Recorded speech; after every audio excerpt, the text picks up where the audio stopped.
Hello दोस्तों, तो कैसे हैं आप लोग। मैं एक बार फिर से आप सभी का स्वागत करता हूं अपने यूट्यूब चैनल डिप्लोमा लेक्चर में। तो आज हम बात करने वाले हैं civil engineering third semester students के लिए सोम का जो प्रीवियस ईयर क्वेश्चन पेपर है और उसके साथ साथ किस चैप्टर से कौन से क्वेश्चन इंपॉर्टेंट है जो एग्जाम में आ सकते हैं उसके बारे में। ठीक है, तो आज हम इन दो टॉपिक्स के बारे में बात करें। सबसे पहले सॉल्व कराएंगे प्रीवियस ईयर जो क्वेश्चन पेपर है, उसके बाद बात करेंगे कि कौन कौन से जो क्वेश्चन है वो इम्पॉर्टेंट जो आपके एग्जाम्स में आ सकते हैं अब की बार। ठीक है, तो चलिए शुरू करते हैं। क्वेश्चन पेपर हमारे पास है। ठीक है, क्वेश्चन पेपर हमारे पास है और हम सॉल्व करते हैं इसको। ठीक है, तो सबसे पहला क्वेश्चन क्या कर रहा है, आपको क्वेश्चन की पीडीएफ अगर चाहिए तो आप हमारा टेलीग्राम ग्रुप ज्वाइन कर लीजिए। नीचे डिस्क्रिप्शन बॉक्स में आपको प्लेलिस्ट का लिंक मिल जाएगा। ठीक है, सॉरी, टेलीग्राम ग्रुप का लिंक मिल जाएगा, प्लेलिस्ट का लिंक मिल जाएगा कि आपके कितने रिवीजन क्लासेस हुए हैं। रिवीजन क्लासेस थर्ड सेमेस्टर नाम से आपकी प्लेलिस्ट बनी हुई है। आप जाके थर्ड सेमेस्टर जितनी भी रिवीजन क्लासेस है, मैराथन क्लासेस भी वहाँ पे आपको मिल जाएगी, प्रीवियस ईयर क्वेश्चन पेपर भी मिल जाएंगे। ठीक, तो आप उनको देख सकते हैं। ये वीडियो थोड़ी लंबी होने वाली है, इसलिए आप लोग थोड़ा चाय पानी लेके बैठिएगा। ठीक है, तो चलिए शुरू करते हैं आज के लेक्चर को। सबसे पहला जो क्वेश्चन है, ठीक है, क्वेश्चन हम पढ़ते हैं। कह रहा 50 नंबर का आपके क्वेश्चन पेपर आते हैं, 2.5 घंटे का क्वेश्चन पेपर होता है। ठीक है, और 5 क्वेश्चन करने रहते हैं, 7 क्वेश्चन रहते हैं। बहुत ईजी क्वेश्चन हैं। अगर आपने थोड़ा सा पढ़ा होगा ना तो आप आराम से 6 नंबर प्राप्त कर सकते हैं सोम में। ठीक है, तो 7 क्वेश्चन टोटल दिए गए हैं, 7 में से 5 क्वेश्चन आपको करने हैं। ठीक है, तो क्या हो जाएगा, ये हो जाएगा कि इलास्टिक, पहला क्वेश्चन जो कह रहा है ये इलास्टिक मटेरियल से क्या अभिप्राय है। ठीक है, अब आप लोग कहेंगे सर इलास्टिक मटेरियल, कुछ लोग हिंदी वाले क्या करते हैं, इंग्लिश वाले इंग्लिश नहीं समझ पाते कि इलास्टिक मतलब क्या है। इलास्टिक मतलब प्रत्यास्थ। ठीक है, क्या प्रत्यास्थ, शुद्ध हिंदी अगर देखें तो प्रत्यास्थ, और अपनी नॉर्मल भाषा में देखें तो लचकदार। क्या लचकदार मटेरियल, पदार्थों से क्या अभिप्राय, क्या मतलब, हम क्या समझते हैं कि लचकदार मटेरियल या फिर इलास्टिक मटेरियल्स क्या होते हैं। ठीक है, तो सबसे पहला क्वेश्चन जो है,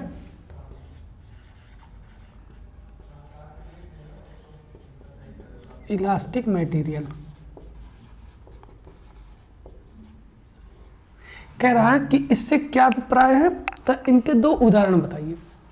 ठीक है, तो इलास्टिक मटेरियल क्या होते हैं, वे मटेरियल जिनको स्ट्रेस देने पर, जिन पर बल लगाने पर, ठीक है, जो एक्सटर्नल, जैसे क्या होगा, कोई चीज़ है, हम उस पर एक्सटर्नल फोर्स लगा रहे हैं, लगा रहे हैं, उसके बाद अगर उस फोर्स को हम छोड़ दे रहे हैं तो वो फिर से उसी शेप और साइज में आ। जैसे क्या हुआ, मान लेते हैं कोई इरेजर है, इरेजर आपने देखा होगा ना, ये अगर कोई इरेजर है, ठीक है, इस इरेजर को क्या करेंगे, हम खींचते हैं, ऐसे फोर्स लगाएंगे, हमने खींचा, लेकिन जैसे हमने फोर्स को इसको हटा दिया, ये जब फोर्स लगाएंगे तो क्या होगा, ये थोड़ा सा ऐसे क्या होगा, खींचेगा, खींचने के बाद क्या होगा, ये फिर से उसी शेप और साइज में आ जाएगा। जब इस पे से जो लोड लगा हुआ है, ये जो पी लोड लगा हुआ है, इसको जब हम छोड़ देंगे तो फिर से वो उसी शेप और साइज में आ जाएगा। तो ऐसे मटेरियल, ऐसे पदार्थ जिन पर फोर्स लगाने पर उसमें विकृति तो आती है, लेकिन फोर्स हटा देने पर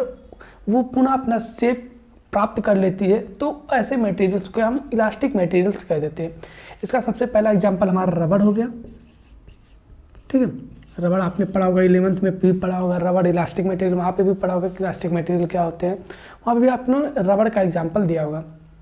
और कुछ हद तक तो हमारे माइल्ड स्टील होते हैं, वो भी इलास्टिक मटेरियल ही आते हैं। क्या, माइल्ड स्टील, जिसको मृदु इस्पात बोल देते हैं। क्या, माइल्ड स्टील, मृदु इस्पात। ठीक है, ये तो ऐसे मटेरियल्स हैं जो इलास्टिक मटेरियल्स कहलाते हैं। और भी कई मटेरियल्स हैं, आप उनको देख, कोई भी रबड़ की चीज़ है वो इलास्टिक हो सकती है। प्लास्टिक की चीज़ें वैसे जनरली इलास्टिक नहीं होती।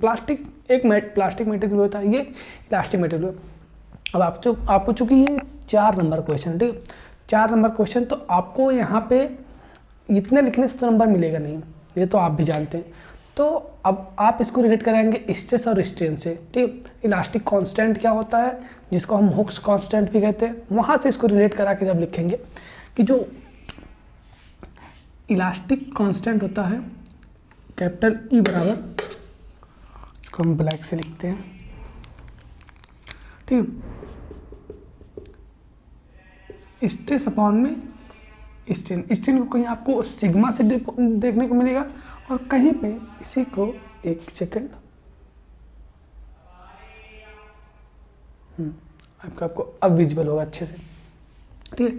या फिर इसको हम लिख सकते हैं सिग्मा अपॉन में, आपको कहीं पे जो ये आप देख रहे हैं स्ट्रेस, स्ट्रेस क्या होता है, फोर्स अपॉन में एरिया, ठीक है। आपको स्ट्रेस कहीं सिग्मा से देखने को मिलेगा, कहीं आपको पी से देखने को मिलेगा, ठीक है, ठीक है।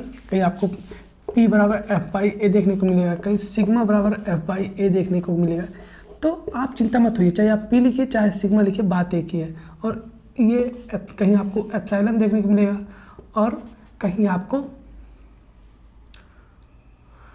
स्ट्रेन को, एक सेकंड, हम खुद भूल गए किससे प्रदर्शित करते हैं, चलिए क्या होती है चीज़ें भूल जाती है कभी कभी। ई से, स्मॉल ई से देखने को मिलता है, ठीक है, ठीक है। कहीं पे आपको सिग्मा से देखने को मिलेगा, सॉरी कहीं आपको एप्सिलॉन से देखने को मिलेगा, कहीं आपको ई से देखने को मिलेगा। तो आप उसमें कंफ्यूज मत होइए, इसको हम P अपॉन में ई भी लिख सकते हैं, ये स्टैंडर्ड होता है, ठीक है। तो आप इसको याद रख सकते हैं। आप बता सकते हैं कि इसके अनुसार हुक्स कांस्टेंट के अनुसार, मतलब कि हुक्स लॉ के, यहाँ पे आप हुक्स लॉ भी लगा सकते हैं। हुक्स लॉ लिख देंगे कि जो हुक्स लॉ होता है, हुक्स लॉ के अनुसार, हुक्स एक वैज्ञानिक थे जिन्होंने अपना लॉ दिया और उसमें इन्होंने बताया कि जो स्ट्रेस होता है वो डायरेक्टली प्रोपोर्शनल किसके होता है, स्ट्रेन के। स्ट्रेस जो होता है वो डायरेक्टली प्रोपोर्शनल होता है किसके, स्ट्रेन के, ठीक है। तो जब ये डायरेक्टली प्रोपोर्शनल ये जो हटता है तो एक नियतांक आता है, क्या, उसको हम ई बोल देते हैं, जिसको क्या बोल देते हैं हम, इसी को हम हुक्स कांस्टेंट बोलते हैं, क्या, हुक्स कांस्टेंट, हुक्स कांस्टेंट, या फिर इसी को हम बोल देते हैं क्या, इलास्टिक कांस्टेंट, ठीक है, इलास्टिक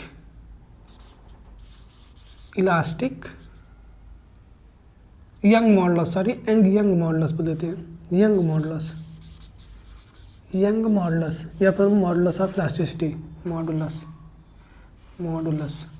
ठीक है। ये होगा किसका, इलास्टिक मटेरियल के बारे में। आप कहीं जाके 1.5 से 2 पेज तक लिखेंगे।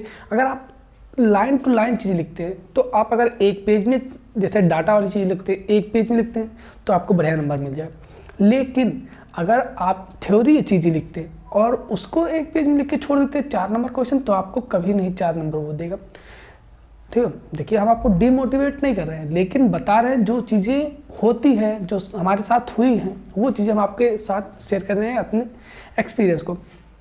तो ये क्या हुआ, ये होगा किसका, इलास्टिक मटेरियल के बारे में, ठीक है। आपको समझ आएगा कि इलास्टिक मटेरियल क्या होता है, ठीक है। इलास्टिक मटेरियल ऐसा पदार्थ जिस पर एक्सटर्नल फोर्स लगाने पर उसमें विकृति तो आती है, फोर्स लगाने पर, स्ट्रेस लगाने पर उसमें विकृति तो आती है, लेकिन जब एक लिमिट के बाद उस पर जब विकृति हटा, मतलब फोर्स हटा देते तो वो अपने पुनः शेप और साइज को प्राप्त कर लेते। तो ऐसे पदार्थों को हम इलास्टिक मटेरियल कहते हैं, ठीक है। ये होगी डेफिनेशन।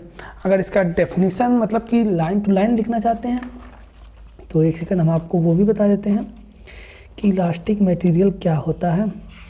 आपको लाइन टू लाइन डेफिनेशन देखने को मिल जाएगी, ठीक है।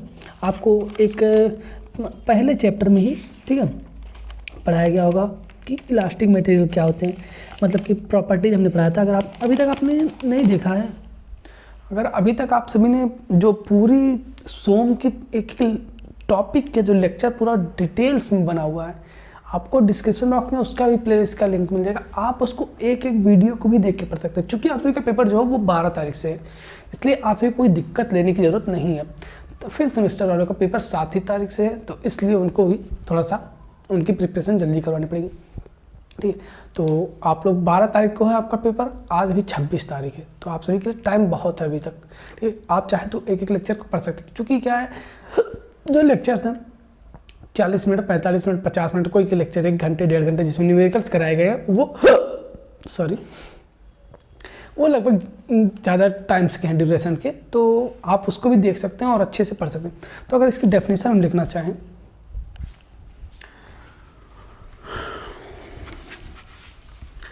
इसकी डेफिनेशन हम लिखना चाहें क्या होगी, ठीक। आपको एग्जाम में क्या लिखना है ये तो हमने बता दिया, आपको समझने वाली चीज़। अब आप लोग से इंजीनियर हैं आप लोग तो इतना तो लिख लेंगे, लेकिन फिर भी हम आपको एक बार बता देते हैं। सीधा सीधा फंडा है। इलास्टिक प्रॉपर्टी क्या होती है? वही फोर्स लगाने पर, छोड़ देने पर शेप और साइज फिर से गेन कर लेती है, वो इलास्टिक प्रॉपर्टी है। जिस मटेरियल पर इलास्टिक प्रॉपर्टी लगती है उसे इलास्टिक मटेरियल कहते हैं। अब आप ऐसे डिफाइन कर सकते हैं कि वे पदार्थ जिनमें इलास्टिक मतलब प्रत्यास्थता का गुण पाया जाता है उन्हें इलास्टिक मटेरियल मतलब कि प्रत्यास्थ पदार्थ या फिर लचकदार पदार्थ कहते हैं। ठीक है। अब नीचे आप दूसरी हेडिंग डाल सकते हैं कि इलास्टिक प्रॉपर्टी को वहाँ आप अंडरलाइन कर दीजिएगा या फिर हाईलाइट कर दीजिएगा। फिर उसके बाद नीचे हेडिंग डालिएगा इलास्टिक प्रॉपर्टी क्या होती है। जब किसी वस्तु पर फोर्स लगाते हैं तो उसमें विकृति उत्पन्न होती है। यदि उस वस्तु पर से फोर्स को हटा देते हैं तो अगर वह पुनः अपना शेप और साइज प्राप्त कर लेता है तो ऐसे पदार्थ के ऐसे प्रॉपर्टी को क्या हम इलास्टिक प्रॉपर्टी या फिर प्रत्यास्थता का गुण कहते हैं। ये हो गए। अब आप लिख सकते हैं इसको प्रदर्शित करने के लिए यहाँ पे स्ट्रेस और स्ट्रेन के बारे में हुक्स ने बताया, मतलब कि इलास्टिक को मटेरियल इलास्टिक प्रॉपर्टी से हुक्स ने कई नियम दिए हैं। ठीक है। तो आप बता देना स्ट्रेस होता है वो डायरेक्ट प्रोपोर्शनल स्ट्रेस होता है। ठीक है। स्ट्रेस स्ट्रेन के डायरेक्ट प्रोपोर्शनल होता है। बाकी आप समझ सकते हैं, हमने पूरा आपके डिटेल से बता दिया। ठीक। अब सेकंड क्वेश्चन क्या कहता है? सेकंड क्वेश्चन जो है वो एक न्यूमेरिकल है। देखिए आपको एक चीज़ और बता देते हैं। 50 नंबर क्वेश्चन हमने 2 साल का क्वेश्चन पेपर एनालिसिस किया है, एक 2021 का एक 2022 का। ये जो पेपर हमने एनालिसिस किया, ठीक है, तो इसमें क्या हुआ, ठीक है, ध्यान दीजिएगा। जो थ्योरी क्वेश्चंस आते हैं और जो न्यूमेरिकल्स आते हैं वो अप्रॉक्सीमेट 25 इसमें भी सेम 2022 में इसमें 26 नंबर का आपका क्या 24 नंबर का ये आया है और न्यूमेरिकल में 26 नंबर का न्यूमेरिकल आपका आया। ठीक है। तो न्यूमेरिकल कुछ है नहीं, केवल अगर आपकी एसएफडी और बीएमडी तैयार है ना, हम बताते हैं आपको केवल एसएफडी और बीएमडी से कितने क्वेश्चंस आए, कितने नंबर का न्यूमेरिकल आया है। 6 नंबर का ये हो गया और फिर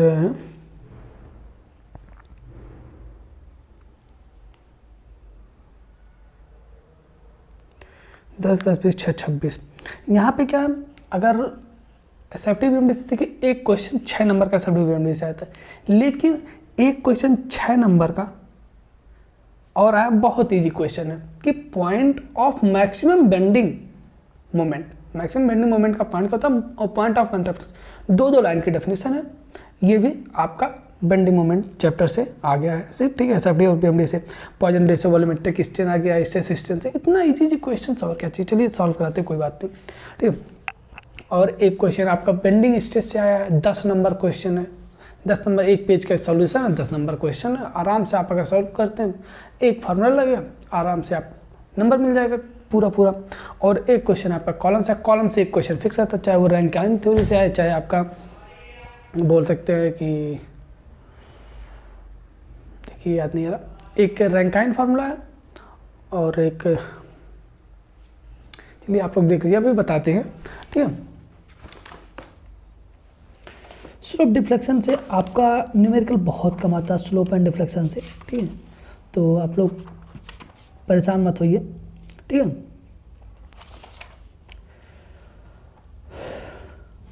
तो स्लोप और डिफ्लेक्शन बहुत ज़्यादा आपको पढ़ने की जरूरत नहीं है। एक रैंकाइन फार्मूला होता है, एक यूलर्स फार्मूला होता है। ठीक है। वो दोनों भी हम आपको बताएंगे। चलिए शुरू करते हैं। ठीक है। क्वेश्चन क्या है, क्वेश्चन को हम देख लेते हैं। ठीक है। अब क्वेश्चन पेपर हम दे देंगे, आप लोग एक बार खुद से सॉल्व करने की कोशिश कीजिएगा। ठीक है। ये क्वेश्चन फर्स्ट का फर्स्ट। ठीक है। 7 क्वेश्चन में से 5 करने हैं, 4 में 2-2 पार्ट्स किए गए हैं, लास्ट में अकेला एक 10 नंबर क्वेश्चन है। ठीक है। तो क्वेश्चन नंबर फर्स्ट का सेकेंड न्यूमेरिकल है। ठीक है। इसका न्यूमेरिकल वैल्यू जो भी है हम उसको लिख लेते हैं।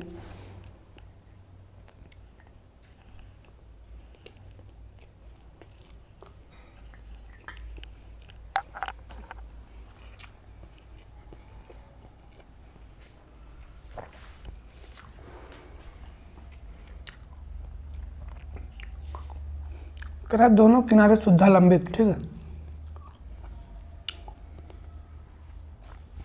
सिंपली सपोर्टेड बीम है, 7 मीटर लंबे धरन, 7 मीटर है, एल बराबर 7 मीटर है, लंबे धरन का कर्तन बल आरेख मतलब शियर फोर्स डायग्राम और बेंडिंग मोमेंट डायग्राम बनाइए, जिसकी पूरी लंबाई पर 8 किलोमीटर प्रति मीटर का समवितरित भार लग रहा है। बस इतना 2 डाटा केवल दिया, बाकी आपको सब कुछ करना है। अब कैसे करना है वो हम बताते हैं। सिंपली आप एक बीम बनाएंगे, कौन सा बीम, सिंपली सपोर्टेड बीम, ठीक है। इस पे आप लोड लगा देंगे, कौन सा लोड लग गया ये,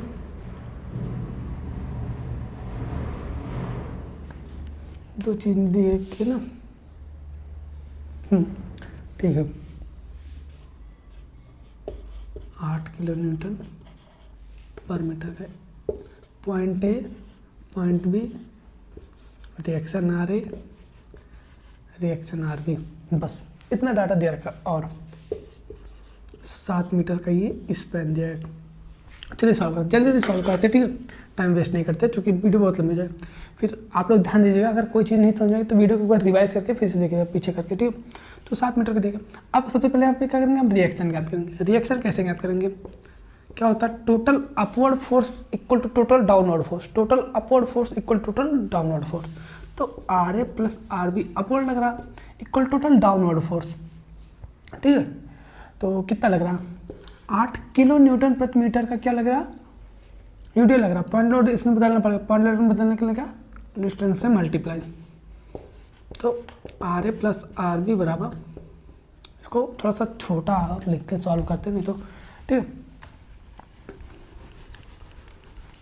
यहाँ से सॉल्व करते हैं। एल बराबर 7 मीटर दिया रखा है, डब्ल्यू बराबर 8 किलो न्यूटन प्रति मीटर दे रखा है, ठीक है। तो R A plus R B बराबर 7 मल्टीप्लाई बाय 8, 8 7 56, ये R A plus R B बराबर इतना आ गया। अब टेकिंग मोमेंट, मोमेंट देंगे किसी पॉइंट पे, चाहे आप ए पे ले सकते हैं, बी पे ले सकते हैं, किसी पे आपकी जो मर्जी, ठीक है। टेकिंग मोमेंट एट पॉइंट ए, ठीक है। मोमेंट लेने, मोमेंट क्या होता है, फोर्स इंटू परपेंडिकुलर डिस्टेंस। यहाँ से फोर्स कौन सा है, आर बी, आर बी कितने डिस्टेंस पे यहाँ से, परपेंडिकुलर डिस्टेंस जो है वो 7 मीटर है। तो 7 आर बी अपवर्ड फोर्स लग गया, डाउनवर्ड में यूडीएल लोड लग रहा है। यूडीएल पहले तो इसको पॉइंट लोड में कन्वर्ट करेंगे, पॉइंट लोड में कन्वर्ट करके क्या करेंगे, 8 × 7 करेंगे, और फिर डिस्टेंस कितने है, कहाँ पे इसका पॉइंट लोड लगेगा, इसके मिड पे, मिड कितना हो जाएगा 3.5। अब इसको आप कैलकुलेटर से सॉल्व कीजिए। 8 × 7 × 3.5, यह जाएगा 196। और आर बी 7 आर बी बराबर यह है, तो आर बी इक्वल टू हो जाएगा 196 डिवाइडेड बाई 7, जाएगा 28। ये 28 आ गया, तो 28 या 28 भी हो जाएगा, क्योंकि तो आर ए बराबर भी 28 किलो न्यूटन, ये आ गया, ठीक है। अब कितना आपको समझ में आएगा कि रिएक्शन हमने कैसे फाइंड आउट किया, आप इसको लिख सकते हैं 28, ठीक है। चलिए आप इस पर एस एफ डी का शियर फोर्स क्या कहते हैं, shear force diagram, downward force को निगेटिव, अपवर्ड फोर्स को पॉजिटिव लेते हैं, ठीक है। ये साइन हमने कैसे होता है, साइन कन्वर्जन, ये भी हमने आपको बताया हुआ है, ठीक है। तो यहाँ पे बहुत ज़्यादा टाइम नहीं वेस्ट करेंगे। तो हम क्या करते हैं, राइट से लेफ्ट की तरफ आते हैं, क्या राइट से लेफ्ट की तरफ आते हैं। तो shear force at point B कितना हो जाएगा, अपवर्ड फोर्स है तो प्लस का 28 किलो न्यूटन। फिर shear force just before A कितना हो जाएगा, अब कितना लगेगा, ध्यान दीजिएगा 28 प्लस का लग रहा है, और फिर माइनस का कितना लगेगा 8 मल्टीप्लाइड बाई 7 तो माइनस का 28, ठीक है। फिर S F at point A बराबर, ध्यान दीजिएगा, sorry at point A capital A, तो माइनस का 28 डाउनवर्ड लग रहा है, प्लस का 28 इस पे अपवर्ड लग रहा है, तो टोटल क्या हो गया, 0 हो गया, ठीक है। ये C F S F D के लिए डाटा हो गया। अब B M D, bending moment diagram, anti clockwise force को नेगेटिव, क्लॉकवाइज फोर्स को पॉजिटिव, ठीक है। अब bending moment at point B, जब बी पे लेंगे तो बी के पहले कोई डिस्टेंस ही नहीं है तो 0 हो जाएगा। फिर second, bending moment at point ए कितना हो जाएगा। अब यहाँ पे लेंगे, ठीक है, यहाँ पे लेंगे तो यहाँ तक कितनी डिस्टेंस है, ये कितने पे लग रहा है, 7 पे अपवर्ड, मतलब कि ये देखिए, अब ध्यान दीजिएगा, ये जो लोड है, बीम को कैसे घुमाने की, ऐसे घुमाने की कोशिश करेगा तो ये निगेटिव हो जाएगा, ध्यान दीजिएगा, निगेटिव हो जाएगा, क्योंकि एंटी क्लॉकवाइज घुमाने की कोशिश करा तो ये क्या निगेटिव हो जाएगा, निगेटिव 28 मल्टीप्लाइड बाई 7। अब ये फोर्स है ऊपर से लगा, चूँकि हाँ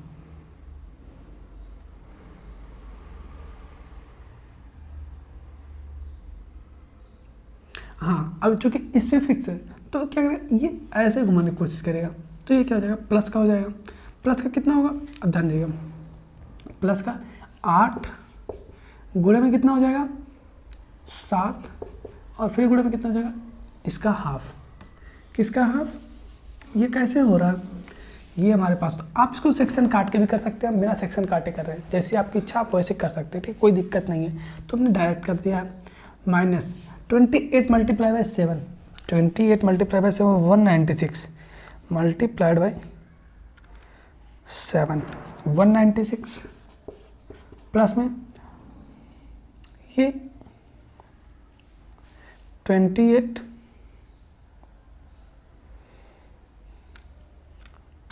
मल्टीप्लाई बाई 8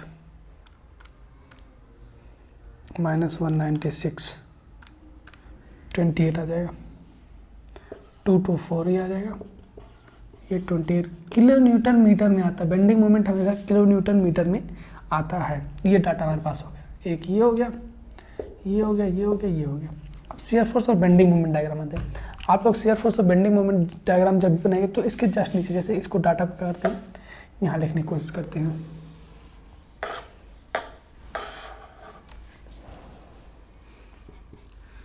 माइनस का 28 प्लस का 874 196, सॉरी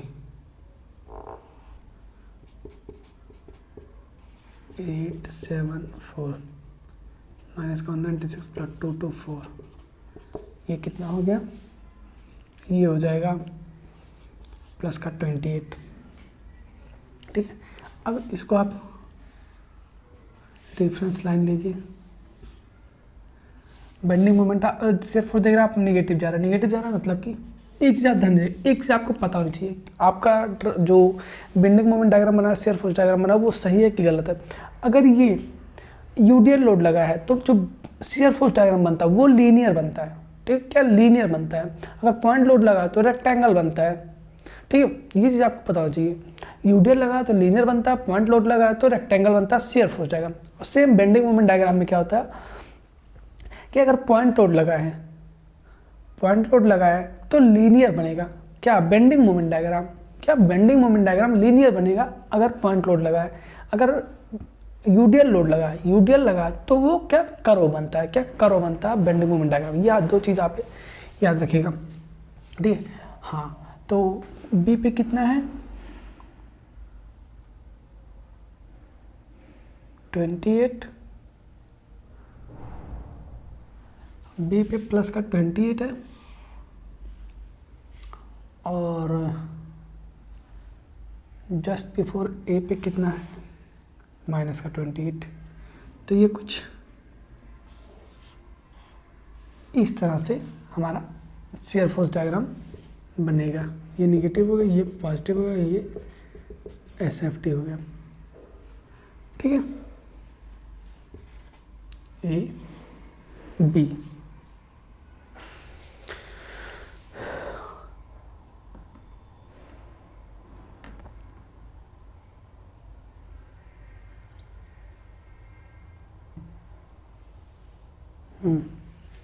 ठीक है, अब बेंडिंग मोमेंट डायग्राम बनाते हैं।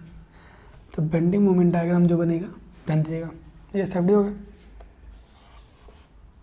बेंडिंग मोमेंट डायग्राम ध्यान दीजिएगा, बी पे कितना लग रहा है, बी पे ए बी, बी पे जो है वो कितना है, वो 0 है, बी पे 0 है। ए पे कितना है, ए पे है वो 28। तो कुछ कहीं पे मिस्टेक हो रहा है, एक सेकंड हम चेक करते हैं।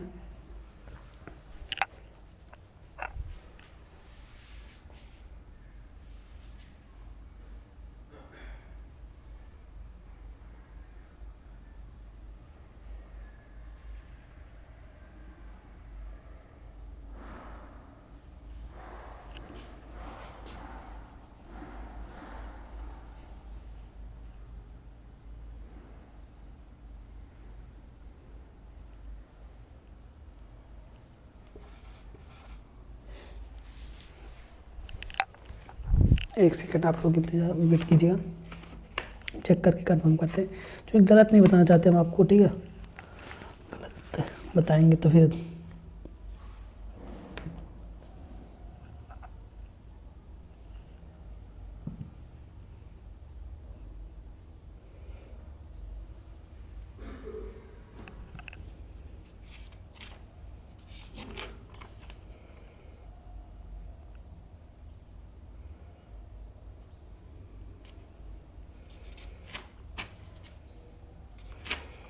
एक सेकंड आप लोग रुकिएगा। ठीक है,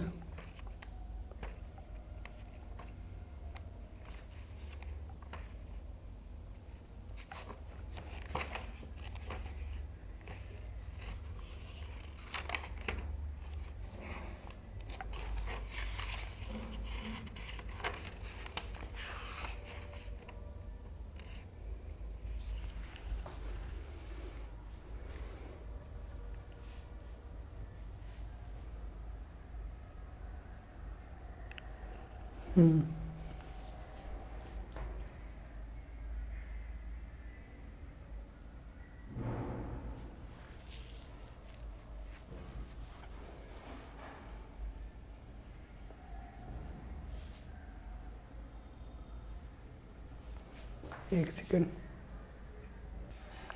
देखिए क्या मिस्टेक हो रहा था, ध्यान दीजिएगा, यहाँ पे हमने 4 लिखा था ना, वहाँ पे मिस्टेक हो रहा। ये माइनस का 28 मल्टीप्लाइड बाई कितना कहते हमने 7, फिर प्लस का 8 मल्टीप्लाई बाई 4 मल्टीप्लाई बाई 3.5, कितना मल्टीप्लाई बाई 3.5 होगा। तो ये कितना हो जाएगा,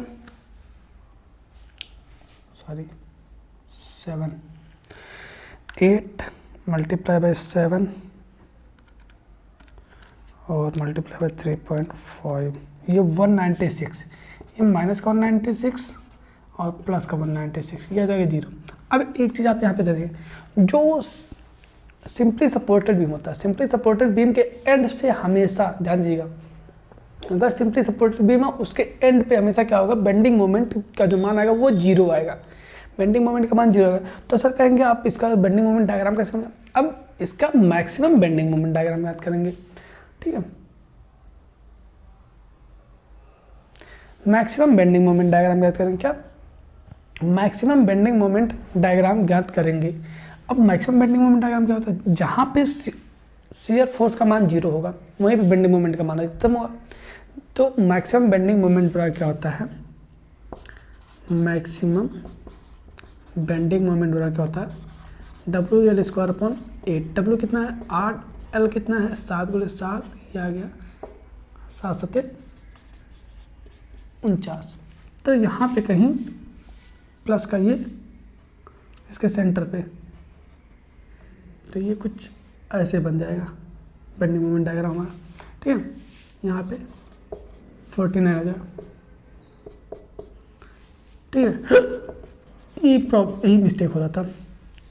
ठीक है, ये हुआ बेंडिंग मोमेंट डायग्राम और शियर फोर्स डायग्राम। आपको समझ में आ गया होगा। तो अगर समझ में आ गया तो इसको आप लोग स्क्रीनशॉट ले लीजिए।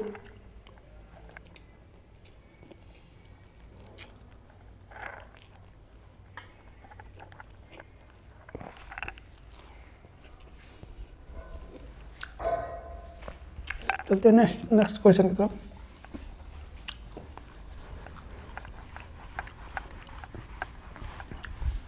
नेक्स्ट क्वेश्चन क्या कर रहा है,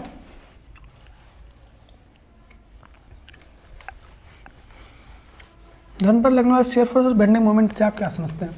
अब ये तो आपको बताने की जरूरत नहीं, शियर फोर्स और बेंडिंग मोमेंट क्या होता है,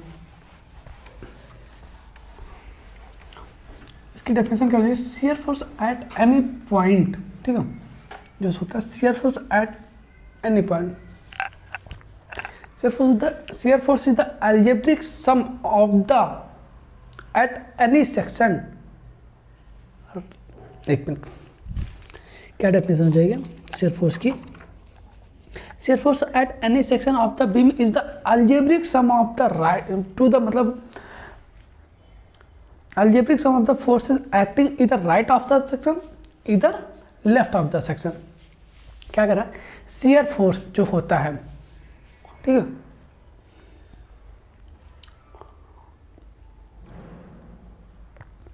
जो शियर फोर्स का मान होता है वो कोई जिस धरण पर ज्ञात करते हैं उस धरण पर या तो शियर फोर्स का जो मान होगा वो लेफ्ट के जो लेफ्ट के सारे फोर्सेस होंगे उनका सम, तथा अलजेब्रिक सम, ध्यान दीजिए अलजेब्रिक सम मतलब कि बीजगणितीय योग। और बीजगणितीय योग मतलब क्या होता है कि साइन के साथ जब उनको ऐड करते हैं तो उसका बीजगणितीय योग कहलाता है।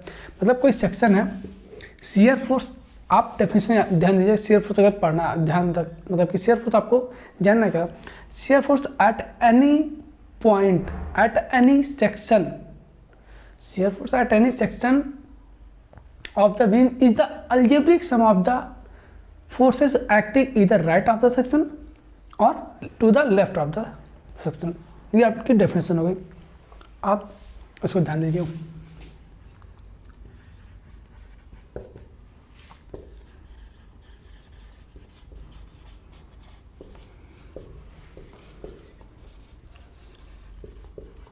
Shear force at any section at any section of the beam is the algebraic sum of the forces acting either acting either right और लेफ्ट टू द सेक्शन। ये होगी इसकी डेफिनेशन, ठीक है। क्या shear force at any section of the beam is the algebraic sum of the forces acting इधर right of the section और to the left of the section. हमने थोड़ा शॉर्ट पे यहाँ पे लिख दिया। इसका हिंदी में मतलब क्या होता है कि जो शियर फोर्स होता है वो बीजगणितीय योग होता है। किसी धरण के सेक्शन पर शियर फोर्स वह बीजगणितीय योग होता है। सभी बलों का बीजगणितीय योग होता है, ठीक है। ये कह रहा है वो चाहे राइट साइड में लगाओ चाहे लेफ्ट साइड में, ये कोई बीम है,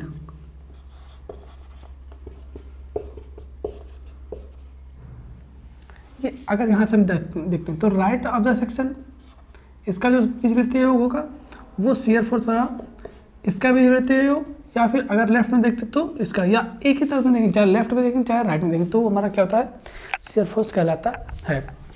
सेम इसी तरह से बेंडिंग मोमेंट होता है, ठीक है। Bending moment at any section of the beam is the algebraic sum of the moment acting इधर राइट ऑफ द सेक्शन और to the left of the section.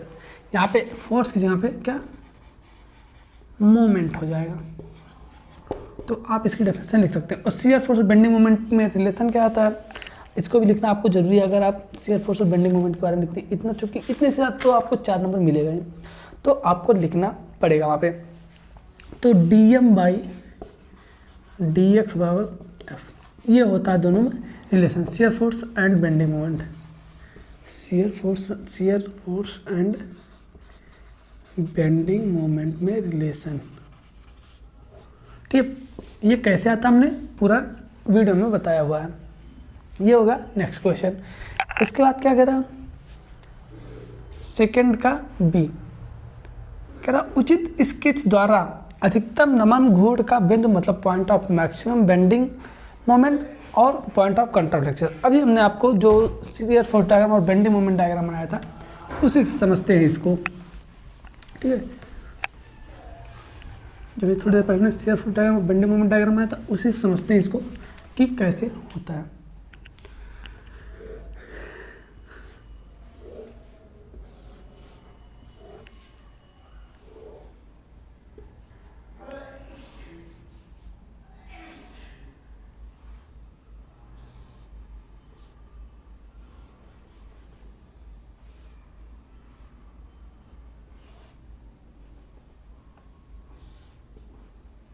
ठीक है, इसी से समझते हैं पॉइंट ऑफ कंट्राफ्लेक्शन क्या होता है। ठीक है, पॉइंट ऑफ, सबसे पहले मैक्सिमम बेंडिंग मोमेंट की बात करते हैं। ठीक है, मैक्सिमम बेंडिंग मोमेंट की बात करते हैं तो जहाँ पे शियर फोर्स का मान 0 होता है, क्या, जहाँ पे शियर फोर्स का मान 0 होता है उस पॉइंट पे बेंडिंग मोमेंट का मान जो होता है वो मैक्सिमम कहलाएगा। ठीक है, जिस भी पॉइंट पे शियर फोर्स का मान 0 होगा, अगर यहाँ पे होता तो यहाँ पे इसका मान मैक्सिमम होता, कुछ इस तरह से तब फिगर बन जाता। ठीक है, यहाँ पे होता तो कुछ इस तरह से फिगर बन जाता। ठीक है, तो जहाँ पर भी शियर फोर्स का मान 0 होता उस पॉइंट पे बेंडिंग मोमेंट का मान मैक्सिमम होता। अब इसको आप अपनी लैंग्वेज में लिख सकते हैं। ठीक है, पॉइंट ऑफ कंट्राफ्लेक्शन, जब भी हम बेंडिंग मोमेंट डायग्राम बनाते हैं, जहाँ पे बेंडिंग मोमेंट डायग्राम जब भी हम बनाते हैं तो जहाँ पे साइन प्लस से माइनस या माइनस से प्लस चेंज हो जाती है उस पॉइंट को पॉइंट ऑफ कंट्राफ्लेक्शन कह देते हैं। पॉइंट ऑफ नति परिवर्तन बिंदु इसके हिंदी बोलते हैं, फ्लेक्चर, नति परिवर्तन बिंदु इसको बोल देते हैं। ये चीज़ बेंडिंग मोमेंट में होती है। ठीक, बेंडिंग मोमेंट में ये चीज़ होती है जहाँ पर, ठीक है, किसी बीम का जो बेंडिंग मोमेंट डायग्राम होता है जिस बिंदु पर 0 होकर प्लस से माइनस या फिर माइनस से प्लस की साइन चेंज करता है उस बिंदु को क्या बोलते हैं, नति परिवर्तन या फिर पॉइंट ऑफ कंट्राफ्लेक्शन बोलते हैं। और जिस पॉइंट पे शियर फोर्स का मान 0 होता है उस पॉइंट को क्या बोल देते हैं, उस पॉइंट पर बेंडिंग मोमेंट का मान मैक्सिमम होता है, जिसे maximum bending moment, point of maximum bending moment कह देते हैं। ठीक है, ये भी खत्म हुई किसकी, 2 का बी। अब नेक्स्ट क्वेश्चन क्या है, पॉइजन रेशियो वॉल्यूमेट्रिक स्ट्रेन क्या है। पॉइजन रेशियो आपको पता ही है, इसको बताने की कोई ज़रूरत नहीं है। ठीक है, 1/m होता है या फिर इसको म्यू से प्रदर्शित करते हैं।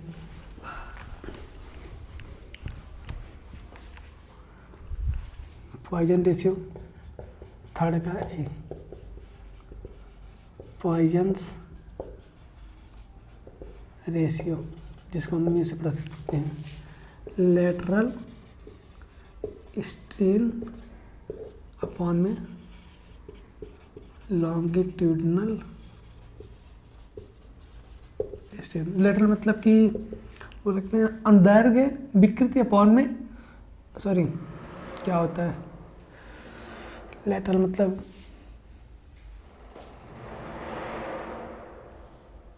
देखिए आप लोग हिंदी देख लीजिए, लेटरल और लॉन्गिट्यूडनल का अनुदैर्घ्य होता है और लेटरल का नहीं याद आ रहा है। ठीक है, तो इन दोनों का जो अनुपात होता है इसको हम क्या, पॉइजन रेशियो कहते हैं। पॉइजन रेशियो का जो मान होता है वो आइडियल जनरली क्या होता है, वो वेरी करता है 0 से लेके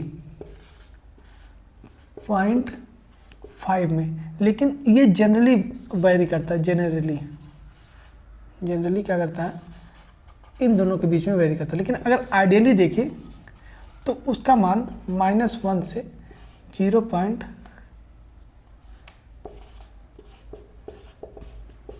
के बीच में वेरी करता है। आप इसको याद रख सकते हैं, ये होता है पॉइजन रेशियो। इसको हम लिख सकते हैं एक तरह से, और इसको लिख सकते हैं इसको इधर डिवाइड कर दिया, मल्टीप्लाई कर दिया, तो lateral strain equal to mu into long, ये माइनस में होता है लॉन्गिट्यूडनल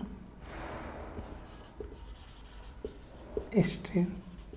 इसको हम लिख सकते हैं, लेटरल को क्या कहते हैं, delta d by d equal to mu into delta L upon में एल।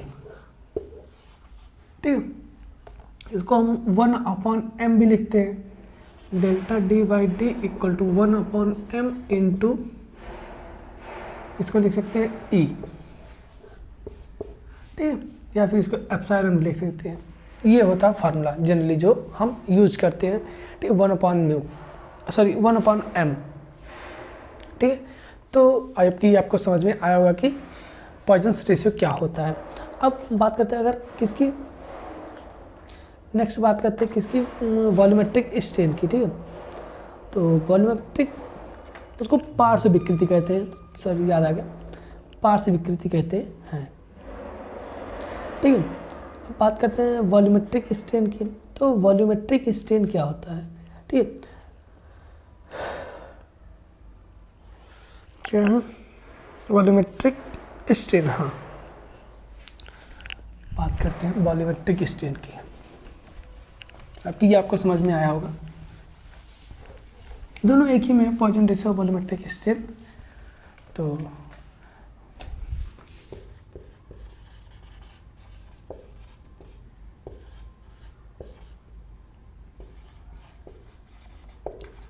आयतन विकृति बोल देते हैं इसको। ठीक है, आयतन विकृति क्या होता है, आयतन में परिवर्तन बटे प्रारंभिक आयतन। ठीक है, आयतन में परिवर्तन, आयतन में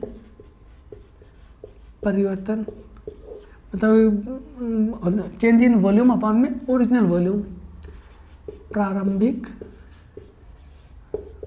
आयतन डेल्टा वी बाई वी, ये होता है ई वी सी, इसको लिखते हैं। ठीक है, अब एक चीज़ और ध्यान दीजिएगा, वॉल्यूमेट्रिक चेंजिंग कब आएगा। ठीक है, वॉल्यूमेट्रिक चेंज कब आएगा, एक चीज़ आप बताइए, आप लोग खुद से बताइए कि वॉल्यूमेट्रिक चेंज कब आएगा, कमेंट करके बताइएगा। ठीक है, जब कोई ऑब्जेक्ट हो, इस ऑब्जेक्ट में, एक मिनट,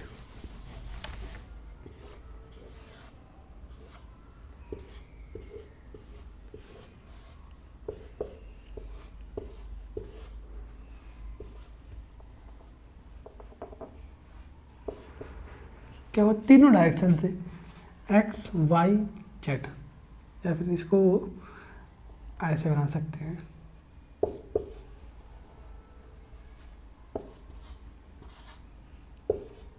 ठीक है, यहाँ पे हमको लॉन्गिट्यूडनल स्ट्रेन और जो लॉन्गिट्यूडनल स्ट्रेन और लेटरल स्ट्रेन, ये दोनों दिशा को, अगर जिस दिशा में हमारा फोर्स लगा, अब बताते हैं आपको लॉन्गिट्यूडनल और लेटरल डायरेक्शन कौन सी होती है। जिस दिशा में हम फोर्स लगाते हैं, जिस दिशा में क्या करते हैं हम फोर्स लगाते हैं, वो दिशा क्या होती है, लॉन्गिट्यूडनल डायरेक्शन होता है, वो लॉन्गिट्यूडनल डायरेक्शन। बाकी दो दिशा बचती है उसको लेटरल हम बोल देते हैं। ठीक, जैसे अगर इस तरफ फोर्स लगा रहे हैं तो ये दोनों लेटरल हो गया, ये लॉन्गिट्यूडनल, इस तरफ फोर्स लगा रहे हैं तो ये दोनों लेटरल हो गया, ये लॉन्गिट्यूडनल, इस तरफ फोर्स लगा रहे हैं तो ये दोनों क्या हो गया, लेटरल हो गया, ये लॉन्गिट्यूडनल। तो यहाँ पे तीनों में जो परिवर्तन आएगा उनका सम जो होता है वो क्या होता है, वॉल्यूमेट्रिक स्ट्रेन कहलाता है। ठीक है, इसको हम डेल्टा वी बाई वी से प्रदर्शित करते हैं। अब क्या आपको समझ में आया होगा। ठीक है, अब एक चीज़ ध्यान दीजिएगा कि वॉल्यूमेट्रिक स्ट्रेन जो होता है, ठीक है, वॉल्यूमेट्रिक स्ट्रेन और ठीक है कोई बात नहीं, वॉल्यूमेट्रिक स्ट्रेन, लेटरल स्ट्रेन और पॉइजन्स रेशियो में एक रिलेशन, उसको भी लिख लेते हैं हम। ठीक है, volumetric strain delta V by V, ठीक है, delta V by V equal to क्या होगा हमारे पास, ई इंटू 1 - 2/m। ये भी आप लिख देंगे तो बहुत बढ़िया नंबर आपको मिल जाएगा। ठीक, ये क्वेश्चन खत्म होता है। चलिए अब नेक्स्ट चलते हैं। कुछ चीज़ें आपको समझ में आ रहेगा, कोई डाउट आप सभी को रह जाता तो आप नीचे कमेंट बॉक्स में कमेंट करके पूछ सकते हैं, फिर हमारा आपको दिया गया है फ़ोन नंबर नीचे डिस्क्रिप्शन बॉक्स में मिल जाएगा, उस पर भी आप हमसे कांटेक्ट कर सकते हैं। फिर कह रहा माइल्ड स्ट्रेस के स्ट्रेन डायग्राम के बारे में बताइए।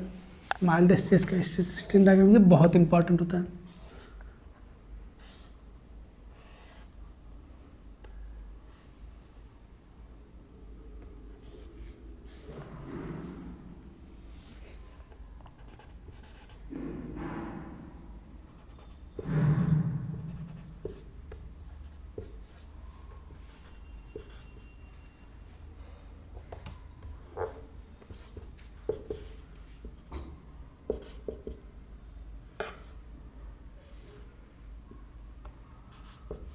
ठीक, ये हो गया।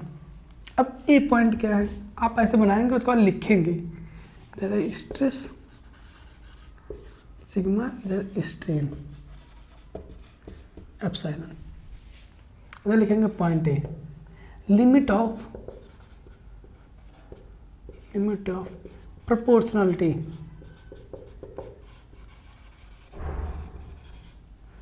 बी पॉइंट क्या है, इलास्टिसिटी, मतलब कि प्रत्यास्थ पॉइंट लिख सकते हैं, ठीक है, इलास्टिक पॉइंट बोल सकते हैं, इलास्टिक पॉइंट। सी क्या है, upper yield point, C dash क्या है, lower yield point, C dash से डी तक की जो डिस्टेंस है इसको बोल देते हैं हम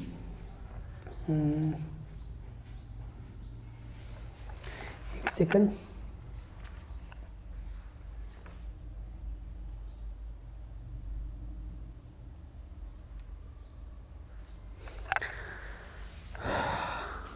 डी पॉइंट को देखते हैं। डी को नेकिंग पॉइंट बोलते हैं, क्या, नेकिंग पॉइंट, अरे सॉरी,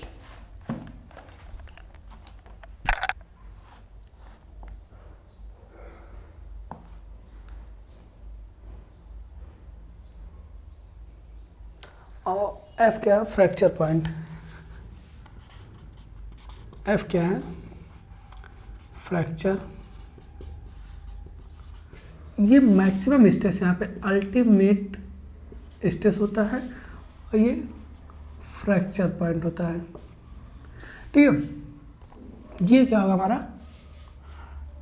जो हम लेते हैं हुक्स लॉ, जो वैलिड होता है वो प्रोपोर्शनल लिमिट तक होता है, ठीक है।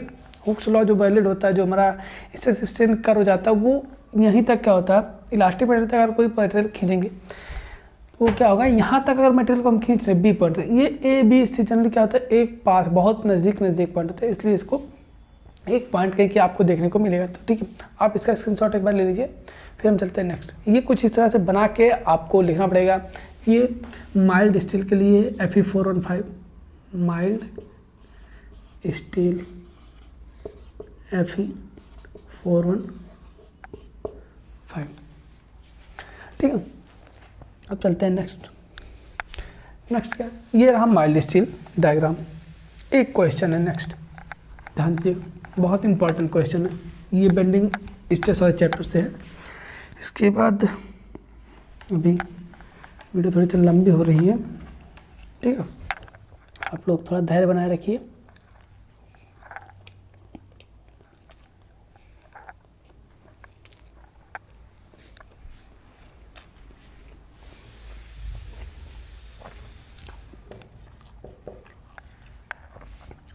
दस नंबर क्वेश्चन है, ठीक है। 7 मीटर लंबी आयताकार, 7 मीटर आयताकार, ध्यान दें, गहराई h या फिर d जो भी आप लिखना चाहें, 700 mm, चौड़ाई b 220 mm, सिंपली सपोर्टेड है, पूरी लंबाई पर 22 किलोन्यूटन का वो लोड लग रहा है, 22 किलोन्यूटन पर मीटर का यूडे लोड लगा है, और एक कंसंट्रेटेड लोड भी लगा हुआ है, मतलब कि कंसंट्रेटेड लोड भी लगा है, हम पी इसको बोल देते हैं, 50 किलो न्यूटन का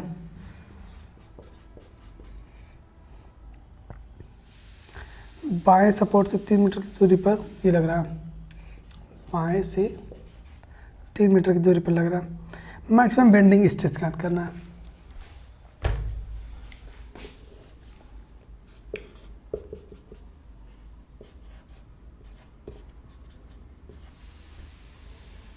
बाएं से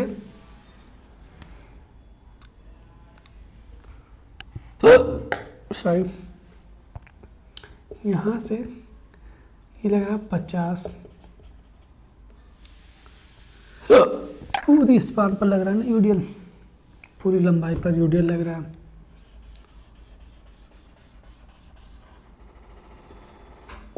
बाईस किलो न्यूटन मीटर का ये आर बी यहाँ से 3 मीटर, ये टोटल होगा हमारा क्या 7 मीटर, और ये हमारे पास 700 mm और ये 220 mm। अब ध्यान दीजिए, ज्ञात क्या करना है हमको, सिग्मा मैक्सिमम बेंडिंग स्ट्रेस। हमने एक फार्मूला पढ़ा बेंडिंग इक्वेशन जिसको बोलते हैं M/I = sigma upon Y = E/R। Moment of inertia, stress, depth का हाफ होता है ये जनरली, ठीक है। तो यहाँ से हम ज्ञात क्या कर सकते हैं, ये हमको ज्ञात करना सिग्मा मैक्स, ये सिग्मा मैक्स ये ज्ञात करना हमको। वाई बराबर क्या हो जाएगा, D/2 होता है, फिर H है तो H/2 ले लेते हैं। H कितना है 700 बटे 2 बराबर 350 mm, ठीक है।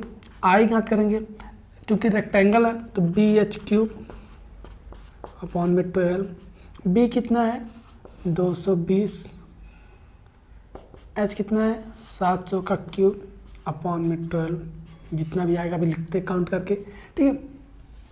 और क्या ज्ञात करना है, आई हो गया, वाई हो गया, सिग्मा तो ज्ञात करना, मोमेंट ज्ञात करना, maximum moment, maximum bending moment हमको ज्ञात करना है, ठीक है। अब मैक्सिमम बेंडिंग मोमेंट कैसे ज्ञात करेंगे, चलिए बात करते हैं।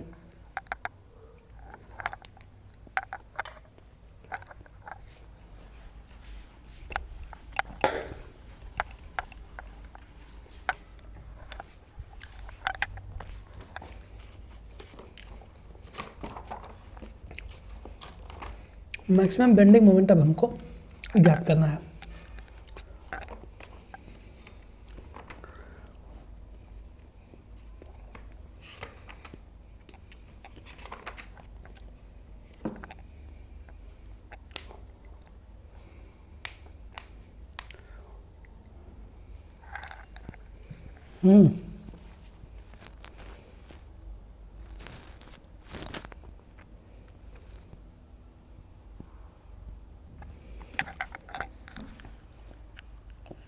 सबसे पहले क्या करेंगे, RA/RB ज्ञात करेंगे। RA प्लस RB कितना आ जाएगा 50 प्लस 22 × 7, 154, 50, 204 ये होना चाहिए।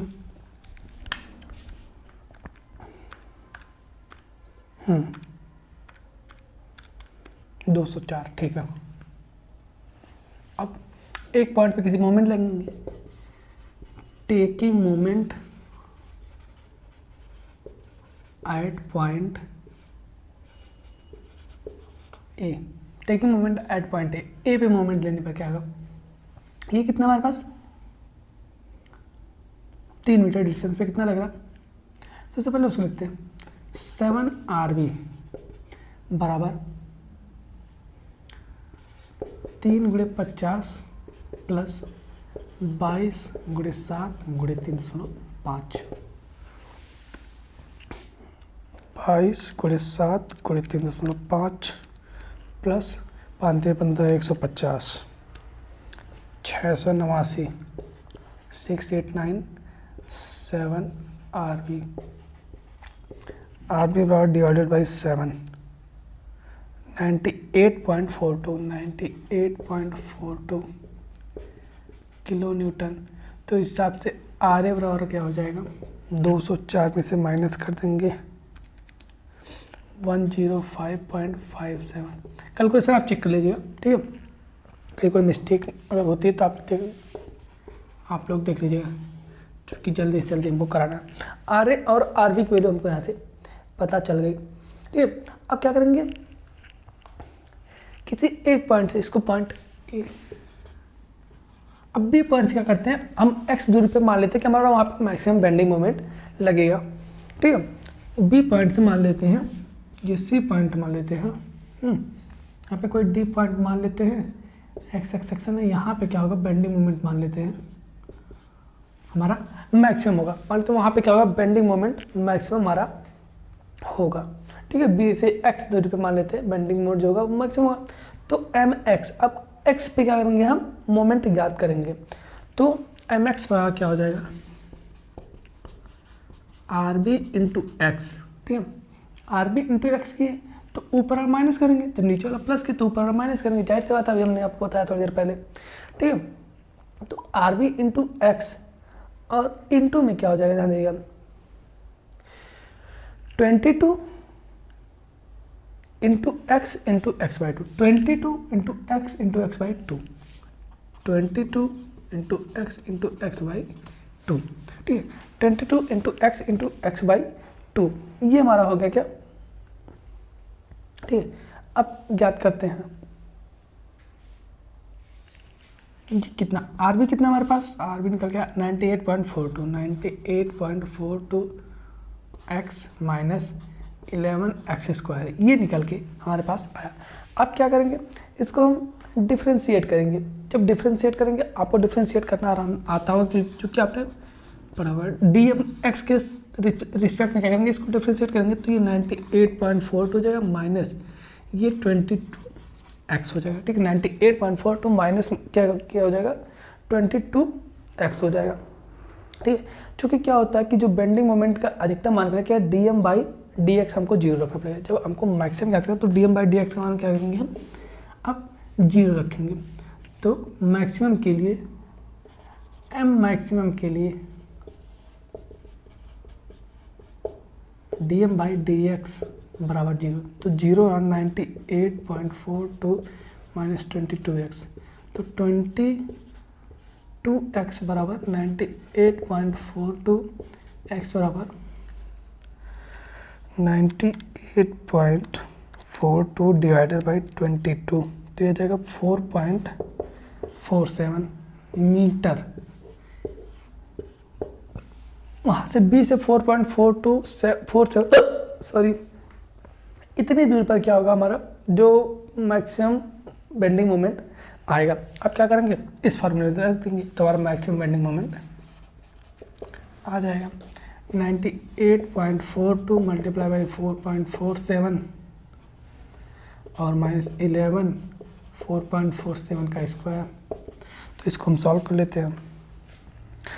98.42 मल्टीप्लाई बाई 4.47 ये आएगा 439.9374 माइनस 4.47 का स्क्वायर और मल्टीप्लाई में 11, तो ये आ गया 219.7899, कितने में से 439.9374 माइनस कर देंगे इतना, तो 220 आ जाएगा, 220.1475 किलो न्यूटन मीटर।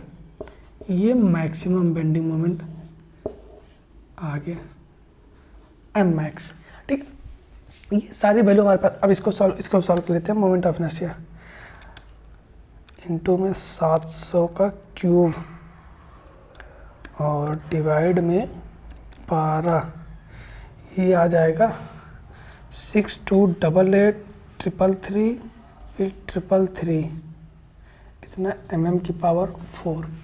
अब इसको आप स्क्रीनशॉट लीजिए फिर इरेज करके देखते हैं। इतना आपको समझ में आया होगा आपको, ठीक है।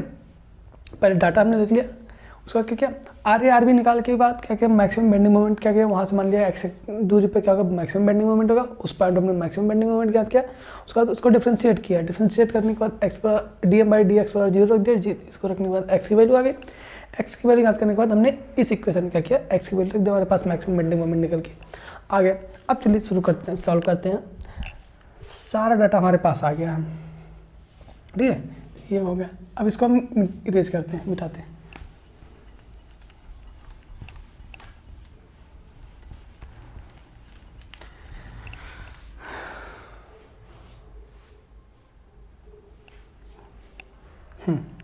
हमारे पास फॉर्मूला क्या था बेंडिंग इक्वेशन से, आप लिखेंगे आप बेंडिंग इक्वेशन से m upon I equal to sigma upon y, हमको क्या याद करना है sigma m upon I into y. m कितना निकल के हमारे पास 22.2।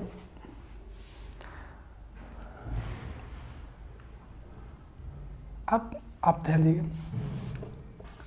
220 गुणे 1.475 गुणे 10⁶ न्यूटन mm हो जाएगा। तो ये सारी वैल्यूज क्या है हमारा mm में है।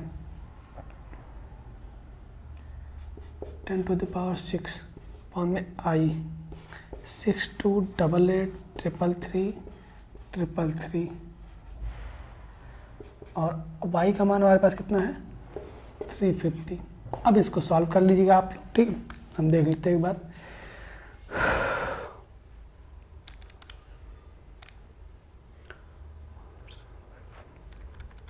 आप लोग सॉल्व कीजिए तब तक।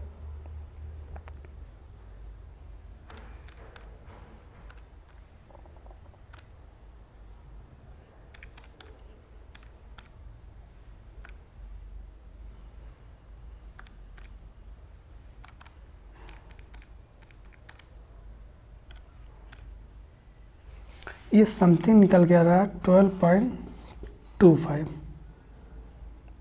सिग्मा का मान जो निकल के आ रहा है समथिंग 12.25।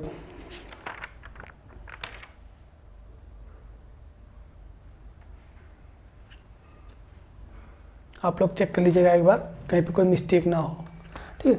बाकी हमने आपको बता दिया कैसे सॉल्व किया जाता है, ठीक है। ये समथिंग शायद कहीं मिस्टेक अगर होगी तो आप लोग चेक कीजिएगा, वैसे सॉल्व तो हो गया सारी चीज़ें, ठीक है। आप एक बार स्क्रीनशॉट लीजिए, बाकी सब आप सॉल्व कर लीजिए, आप मात्र मत भूलिएगा, ठीक है।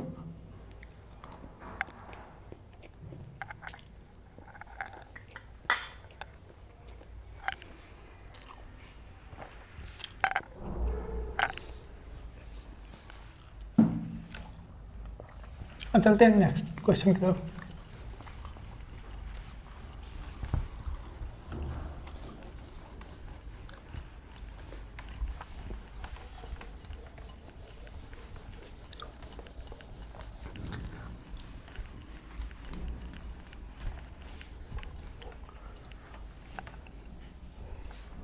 कर धातु की टेंसाइल तथा कंप्रेसिव सामर्थ्य स्ट्रेंथ से क्या तात्पर्य है, ठीक है।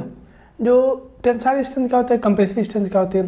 टेंशन में कोई फोर्स आया तो उसकी जो रेजिस्टेंस वो देती है वो टेंसाइल स्ट्रेंथ हो गई।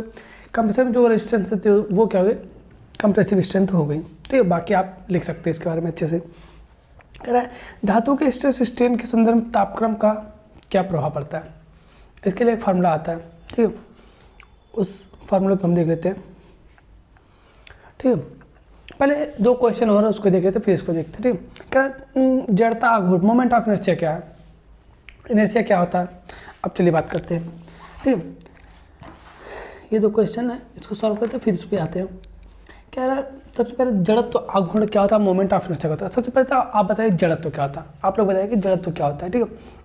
जड़त्व एक प्रकार का क्या होती है प्रॉपर्टी होती है, पदार्थ की एक प्रकार की प्रॉपर्टी होती है जिसके कारण क्या होता है वह अपने शेप में परिवर्तन जो होता है, ठीक है, अगर वह स्वयं अपनी अवस्था में क्या करता है परिवर्तन के विरोध करता है। स्वयं क्या करता है वो खुद उस पर परिवर्तन नहीं करता, वो क्या होता है जड़त्व कराता है जिसको हम इनर्शिया बोलते हैं। मोमेंट ऑफ इनर्शिया क्या होती है, अगर मोमेंट ऑफ इनर्शिया की बात करें तो किसी निश्चित अक्ष के चारों ओर परिता घूमती हुई, ठीक है। क्या कह रहा कि किसी निश्चित अक्ष के चारों ओर घूमती वस्तु का वह जो उसके वृत्तीय पथ, जो उसके वृत्तीय, ठीक है, क्या कह रहा, जो उसकी वृत्तीय गति में परिवर्तन का विरोध करती है। कोई पॉइंट है, इस गति का जो विरोध करेगी उसे क्या बोल देते हैं हम? मोमेंट ऑफ इनर्शिया बोल देते हैं। मतलब कि किसी निश्चित अक्ष के परितः घूमती हुई वस्तु का वह गुण जो उसकी वृत्तीय गति में परिवर्तन का विरोध करती है, इसकी वृत्तीय गति में परिवर्तन नहीं होने देती, वो क्या कहते हैं हमारी मोमेंट ऑफ इनर्शिया कहलाती है। डेफिनेशन होगी, बाकी आप इसमें लिख सकते हैं मोमेंट ऑफ इनर्शिया ज्ञात जो होता है, ठीक है। अब मोमेंट ऑफ इनर्शिया दो प्रकार के होते हैं, एक एरिया मोमेंट ऑफ इनर्शिया और मास मोमेंट ऑफ इनर्शिया, जिसको हम सेकंड मोमेंट ऑफ इनर्शिया बोल देते हैं, ठीक है। ये होगा, बाकी आप इसमें लिख सकते हैं। नेक्स्ट हमारा क्या आता है? Area moment of inertia. देखिए हमने बात की एरिया मोमेंट ऑफ इनर्शिया, आ गया क्वेश्चन नेक्स्ट आ गया, और रेडियस ऑफ जायरेशन, दोनों की बात कर लेते हैं हम।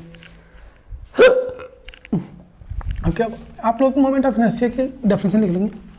मोमेंट ऑफ इनर्शिया चैप्टर बहुत इंपॉर्टेंट है, इससे क्वेश्चन आने आता है। पहले लोग वो क्या कहते हैं, जो थ्योरम है, पैरेलल एक्सिस थ्योरम और परपेंडिकुलर एक्सिस थ्योरम, इससे क्वेश्चन नहीं, ये थ्योरम आने की चांसेस हैं आपकी बार आपके सभी के एग्जाम में, ठीक है। तो आप लोग तैयार रहिएगा इस बार। एक देखते हैं सेकंड मोमेंट ऑफ इनर्शिया क्या होता है। सेकंड मोमेंट ऑफ इनर्शिया, जिसको हम बोल देते हैं एरिया मोमेंट ऑफ इनर्शिया के नाम से भी जानते हैं। Second moment of area, sorry, second moment of area क्या होता है?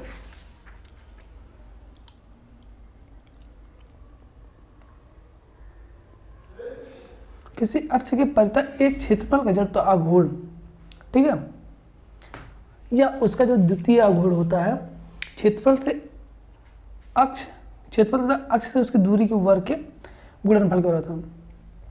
जो जड़ तो आघूर्ण होता है वह उसके क्षेत्रफल तथा अक्ष से उसकी दूरी के वर्ग के गुणनफल के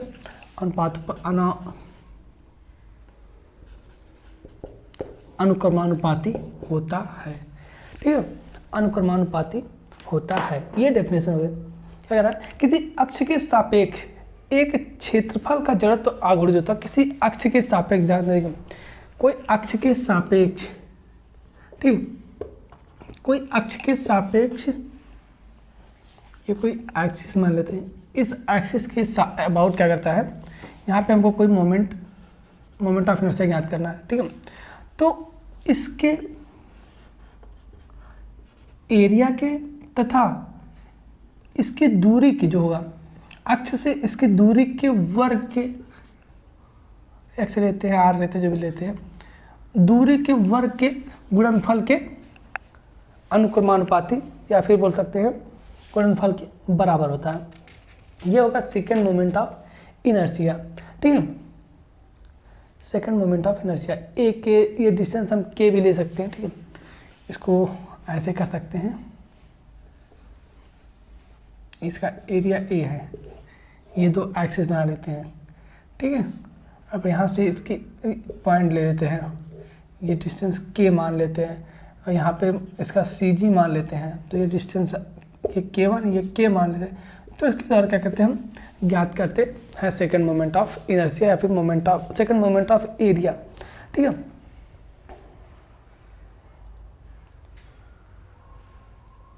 तो आई अब क्या, आप ज्ञात कर लेंगे इसको, बहुत ज़्यादा कुछ है नहीं, आई ए आर स्क्वायर या फिर ए के स्क्वायर, इसको लिख सकते हैं, ठीक है।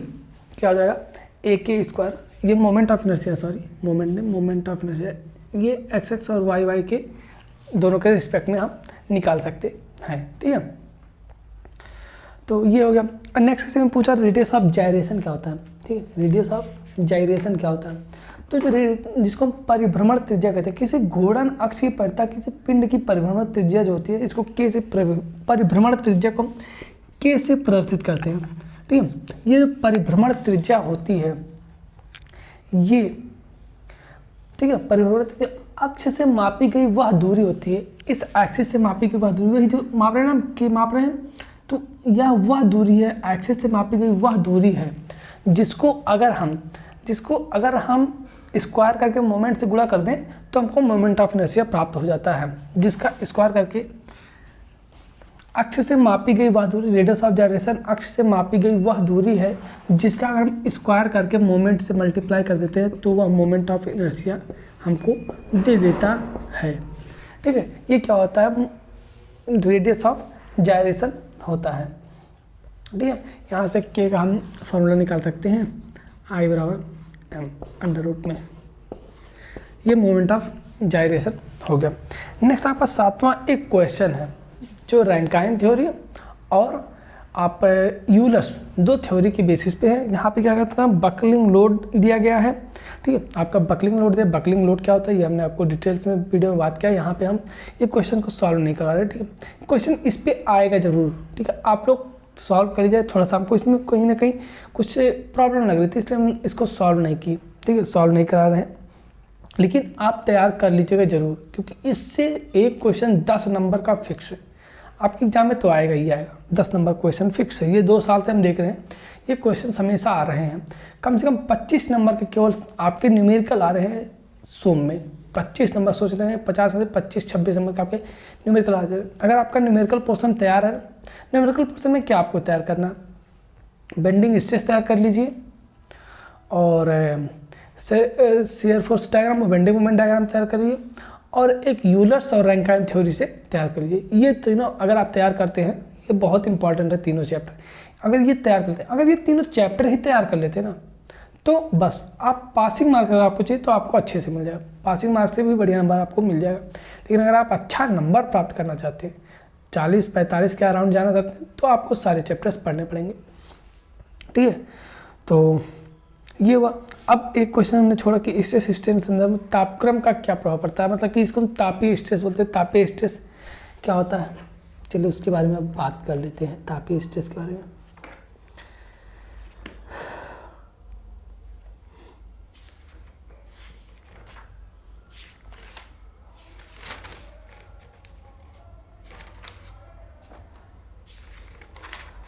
बात करते हैं तापीय स्ट्रेस, थर्मल स्ट्रेस के बारे में क्या होता है कि, या फिर टेम्परेचर स्ट्रेस क्या होता है उसके बारे में बात करते हैं। ठीक है, आपकी जाइरेशन और ये सब आपको समझ में आ गया होगा।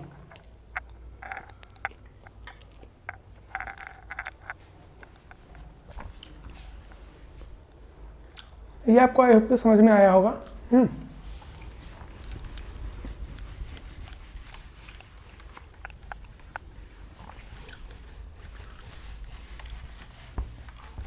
एक मिनट, हम थोड़ा सा पानी पी ले।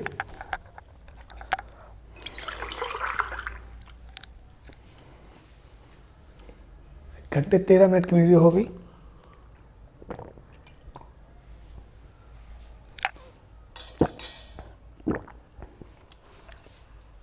आप लोग भी पानी पी लीजिए।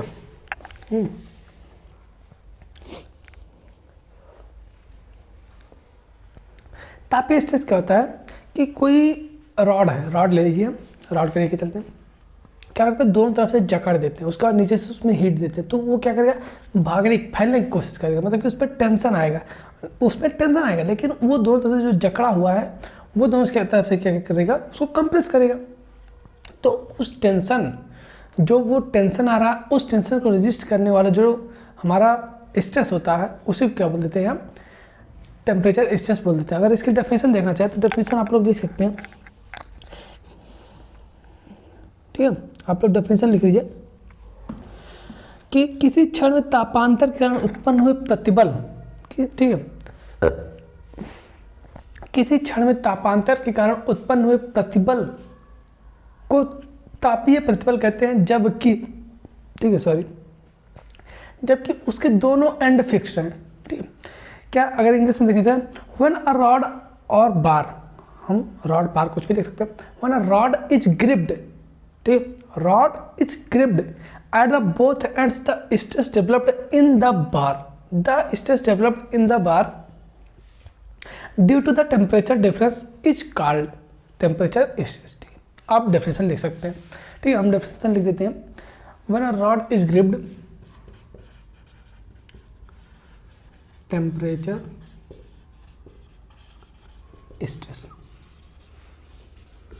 When a bar is gripped at both end, क्या कह रहा है, when a bar or rod is gripped at both end, the stress developed in the bar, the stress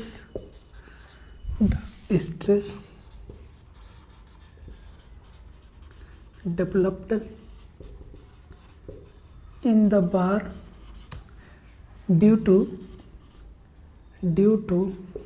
the temperature difference is called temperature stress. Temperature stress, ठीक है, आप इसको note कर सकते हैं। ठीक है, तो हमने क्या पढ़ा, फिजिक्स में पढ़ा था पहले, बहुत पहले, ठीक है, 11-12 में, कि डेल्टा एल जो होता है कि लंबाई में परिवर्तन, अगर हीट के कारण जो परिवर्तन होता है लंबाई में, वो क्या होता है, डेल्टा बराबर एल अल्फा टी। ठीक है, डेल्टा एल बराबर क्या पढ़ा था हमने, एल अल्फा टी। एल क्या था, लेंथ था, अल्फा क्या था, अल्फा हमारा क्या था, तापीय प्रसार गुणांक था, और टी क्या था, टेम्परेचर था, किस टेम्परेचर पे ये हमारा चेंज आ रहा है। ठीक है, टेम्परेचर डिफरेंस। तो टेम्परेचर स्ट्रेन यहाँ से क्या हो जाएगा, ई बराबर डेल्टा एल बाई एल होता है, तो एल अल्फा टी बराबर एल हो जाएगा, एल से एल कैंसिल, अल्फा टी हमारा स्ट्रेन निकल के आया। और क्या होता है, यह स्ट्रेन निकल के आ गया, चूँकि हमारे पास क्या होता है, स्ट्रेस क्या होता है, इससे सिग्मा, ये हमारे पास स्ट्रेस हो जाता है, ये हमारे पास alpha T into capital E हो जाएगा, ये हमारे पास सिग्मा निकल के आ जाएगा। ठीक है, इसी तरह से और भी फार्मूला हो सकता है। ठीक है, अगर क्या होगा, अब छड़ पर अगर जकड़ लगा दिया गया, ये बिना जकड़ लगाए है कितना चेंजिंग हो जाएगा। अगर छड़ को क्या करते हैं, हम जकड़ देते हैं, क्या करते हैं, हम जकड़ देते हैं, तो उसमें क्या होगा, प्रतिबल जनरेट हो जाएगा, तो फोर्स उस पर कितना रहेगा, जब छड़ को जकड़ देंगे तो अपना क्या, सिग्मा इंटू ए, फोर्स मार लगेगा, फोर्स प्रतिबल इंटू एरिया, तो प्रतिबल हमारा अल्फा टी इंटू ई, प्रतिबल निकल के आया, इंटू मल्टीप्लाई में एरिया कर दिया, मल्टीप्लाई में हमने क्या किया, एरिया कर दिया। तो अब यहाँ से शुद्ध परिवर्तन अगर हम ज्ञात करना चाहें, यदि जकड़ डेल्टा लंबाई से ढीली हो जाए, जो हमने उसको जकड़ा था, ठीक है, जो हमने दोनों तरफ से क्या किया, इसको ग्रिप किया हुआ है, यहाँ से हमने क्या किया, हीट प्रोड्यूस कर रहे हैं। ठीक है, तो जो जकड़ा था हमने, अगर वो डेल्टा एल लंबाई से क्या हो गई, ढीली हो गई, अगर वो क्या हो गई, डेल्टा एल लंबाई से अगर वो ढीली हो जाती, तो जो हमने डेल्टा एल पहले ये फाइंड आउट किया था, ये इसमें क्या होगा, माइनस एल डेल्टा हो जाएगा। एक छोटा डेल्टा होता है, एक बड़ा डेल्टा होता है। ठीक है, तो इसी तरह जकड़ अगर धीमी हो गई, तो इससे जकड़ जब कम हो गई, तो delta alpha L alpha T जो है, इसमें माइनस डेल्टा कर देंगे, तो स्ट्रेन फिर हमारा चेंज हो गया, अल्फा टी माइनस डेल्टा, ये हमारे पास निकल के आ जाएगा। ठीक है, alpha T minus delta by small L, ये हमारे पास निकल गया। फिर स्ट्रेस हमको ज्ञात करना है, फिर से वही सिग्मा बराबर E into capital E, alpha T minus delta by L into E, फिर से हम फोर्स याद करेंगे, ये फोर्स हमारे पास निकल के आ गया, ये यहाँ से स्ट्रेस निकल के आ गया। ठीक है, फिर से फोर्स हम याद करेंगे, तो फोर्स फिर से क्या, सिग्मा इंटू ए हो जाएगा। सिग्मा क्या है, alpha T minus delta by L into E, ये हमारे पास फोर्स हो जाएगा फिर से। ठीक है, तो आपकी चीज़ आपको समझ में आ गई, ये हुआ टेम्परेचर डिफरेंस, टेम्परेचर प्रेशर। अगर आप इसके बारे में और भी लिखना चाहते हैं, तो एक आपको कंबाइंड जो कंपाउंड बार होता है, उसमें फिर आपको फार्मूला अलग से फार्मूला आता है, वहाँ पे दो मतलब कि बार ले लेते हैं, एक हम ले लेते हैं कॉपर का, एक ब्रास का लेते हैं, तो P S upon A S बराबर minus P B upon A B बराबर फार्मूला हमारा निकल के आता है। ठीक है, तो ये ओवरऑल रहा कि क्या क्या आपका पिछली बार एग्जाम में आया था। अब इम्पॉर्टेंट चीज़ की अगर हम बात करते हैं, ठीक है। आपके चैप्टर्स में क्या क्या जो आ सकते हैं आपकी बात, अगर इम्पॉर्टेंट चीज़ों की बात करते हैं, ठीक है। तो चलिए बात कर लेते थोड़ा सा क्या क्या चीज़ें आप सभी के लिए आपकी बात इम्पॉर्टेंट हो सकती है, उसकी अगर हम बात कर लेते हैं।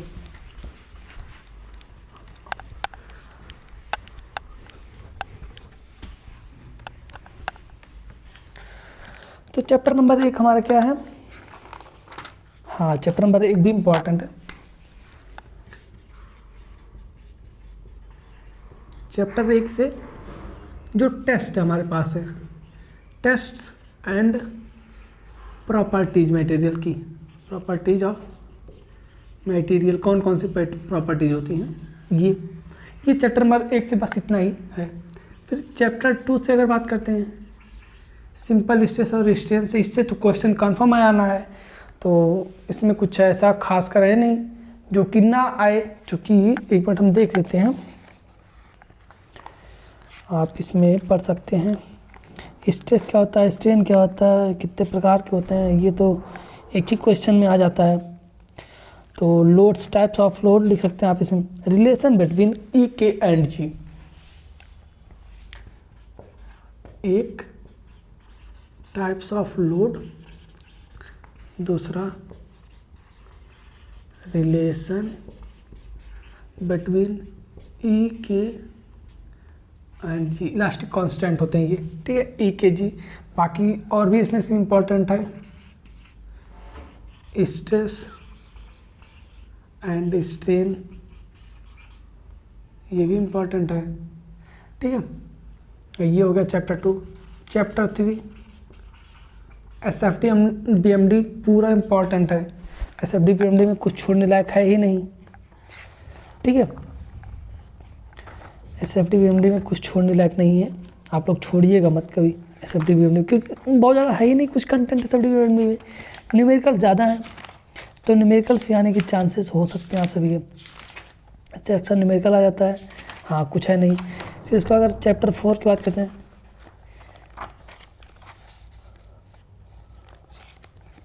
देखते हैं नेक्स्ट चैप्टर क्या है,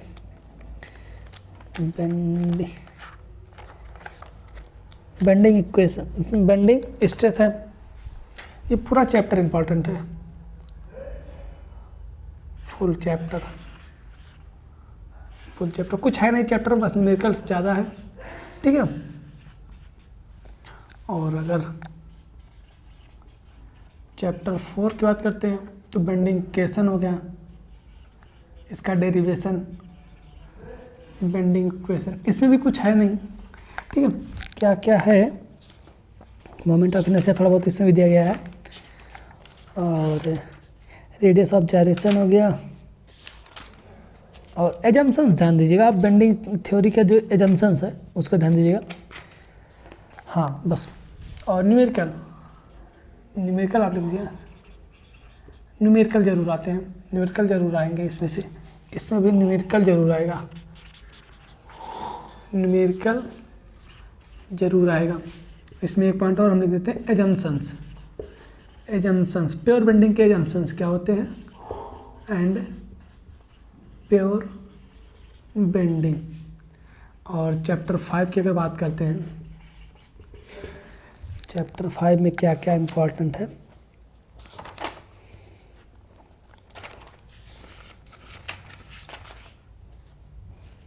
शियर स्ट्रेस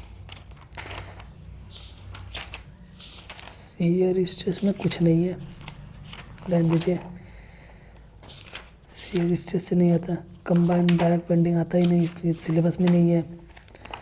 उसके बाद स्लोप एंड डिफ्लेक्शन से भी क्वेश्चंस आते हैं, ठीक है। 2 मेथड्स हैं, स्लोप एंड डिफ्लेक्शन क्या होते हैं, और 3 विधियां हैं, ठीक है। विधियां क्या हैं कि बेंडिंग मोमेंट एरिया मेथड और डबल इंटीग्रेशन मेथड, ठीक है। बेंडिंग मोमेंट एरिया मेथड, और कभी कभी बाई चांस की बात होती है इसमें से आ जाए, लेकिन रेयर केस में नहीं आता है, लेकिन आप लोग तैयार कर लीजिएगा, ठीक है। Double integration method, double integration method, slope and deflection ज्ञात करने के लिए ये 2 मेथड्स होते हैं, उनको आप पढ़ लीजिएगा। बाकी स्लोप क्या होता है, डिफ्लेक्शन क्या होता है, ये भी आप पढ़ लीजिएगा, ठीक है। और इस पर कभी कभी न्यूमेरिकल आ जाता है, नहीं तो फिर न्यूमेरिकल जल्दी आता नहीं, रेयर केस नहीं होता है, लेकिन ठीक है। फिर नेक्स्ट चैप्टर कॉलम, कॉलम भी इम्पॉर्टेंट है, बहुत इम्पॉर्टेंट है कॉलम। एक चीज़ में और न्यूमेरिकल लिख लीजिए, आता नहीं लेकिन बाई चांस की बात होती है आ जाए, इसलिए एक टिक लगा रहे हैं। फिर चैप्टर 6 है हमारा कॉलम, कॉलम पूरा इम्पॉर्टेंट है, लेकिन जो जो इम्पॉर्टेंट है उस पर हम क्या कर रहे हैं, टिक स्टार कर दे रहे हैं।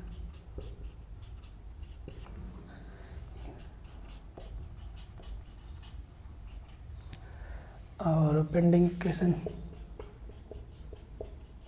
जितना स्टार लगा लीजिए इस पर उतना ही कम है, ठीक है। इन चैप्टर्स पे जितना आप स्टार लगा लीजिए उतना ही कम है, ठीक है। इससे कॉलम क्या होता है और स्टेट क्या होता है, दोनों में अंतर क्या है, बकलिंग लोड क्या है, इम्पॉर्टेंट डेफिनेशंस, ठीक है। इम्पॉर्टेंट डेफिनेशन, इम्पॉर्टेंट डेफिनेशन सोच सकता है, Euler's formula, Euler's formula, Rankine formula, ठीक है। और क्या हो सकता है इसमें, बस न्यूमेरिकल, न्यूमेरिकल जरूरी है, बहुत जरूरी है न्यूमेरिकल, इसमें से 10 नंबर के न्यूमेरिकल्स आते हैं, ठीक है। डबल टिक कर लीजिएगा। फिर उसके बाद है मोमेंट ऑफ इनर्शिया,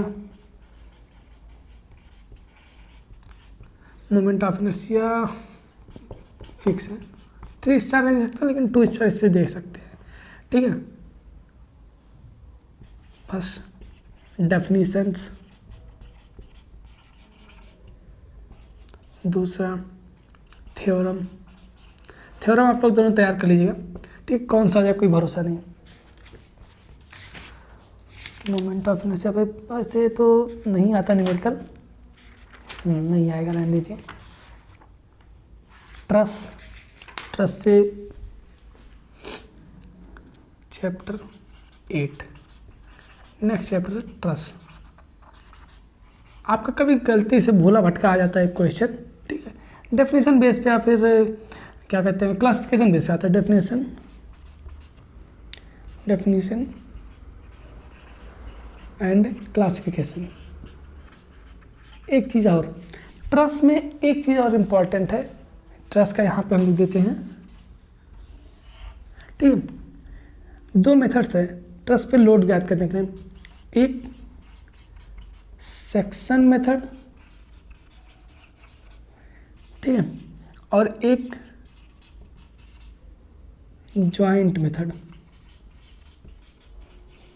ये दोनों में से कब कौन सा आ जाए कोई भरोसा नहीं, इसलिए आप इसको पढ़ लीजिएगा, ट्रस में है, ठीक है। ये रहे आप सभी के इम्पॉर्टेंट चैप्टर्स, इम्पॉर्टेंट जो चैप्टर्स के इम्पॉर्टेंट चीज़ें क्या क्या आ सकती है, ठीक। तो आज आपको चीज़ें समझ में आ गई होगी, आपने स्क्रीनशॉट ले लिया होगा, ठीक है। तो अगर आपको वीडियो पसंद आए तो वीडियो को लाइक कर सकते हैं, अपने दोस्तों के बीच में ज़्यादा से ज़्यादा शेयर कर सकते हैं, ठीक है। अगर आप चैनल पर नए हैं तो चैनल को सब्सक्राइब कर लीजिए, और फिर चलते हैं। आज के लिए बस इतना रखते हैं, विदा लेते हैं। नेक्स्ट आपको किस सब्जेक्ट का पेपर सोल्यूशन चाहिए आप लोग हमको कमेंट बॉक्स में नीचे कमेंट करके बता सकते हैं, ठीक है। तो आज के लिए बस इतना रखते हैं, मिलते हैं आपसे नेक्स्ट वीडियो में एक नए जोश के साथ, तब तक के लिए बने रहिए हमारे साथ। धन्यवाद, थैंक यू।